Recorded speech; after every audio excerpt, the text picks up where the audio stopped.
Welcome to Lesson 2 of the Pear Assessment Training. This lesson is all about test settings and how they function within the platform for any student assessment you create. One of the main reasons to take a closer look at these test settings is to set boundaries for students while taking an online assessment in a classroom. These boundaries can be locking a student into the testing window to blocking certain online resources to prevent misinformation and cheating. It also sends a message to students that an instructor is watching what they are doing in the testing environment and how we want the test results to be as authentic as possible. A second main reason for looking at these test settings of pair assessment is how they can provide certain accommodations to students during a test, especially if they have a 504 or IEP plan. These accommodations can range from text to speech for reading materials to a built in calculator for math or science problems.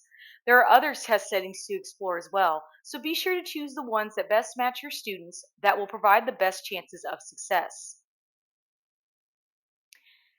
As you continue your journey through pair assessment and its features, you will modify or change at least three test settings in your own student assessment. Reflect over what students need while taking a test in your classroom in order to show mastery of the concepts. To be able to modify or change any test setting in your student assessment and pair assessment, you will Step 1. Locate your test and pair assessment by clicking on the Test button in the left-hand side menu, then find your practice test. To open it, click on the Edit button to show your test in draft mode. Step 2. Click on the Settings tab at the top to open your test settings.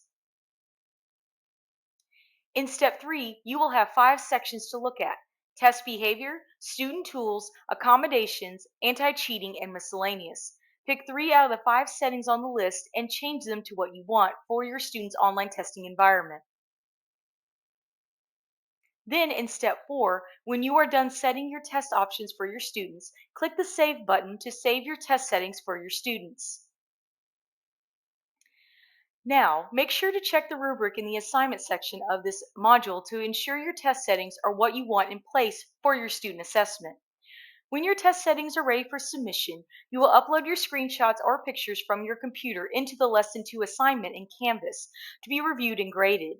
Also, make sure to read each quiz question carefully at the end of the module to test your knowledge and skills about test settings and pair assessment before moving on to Lesson 3 of the training.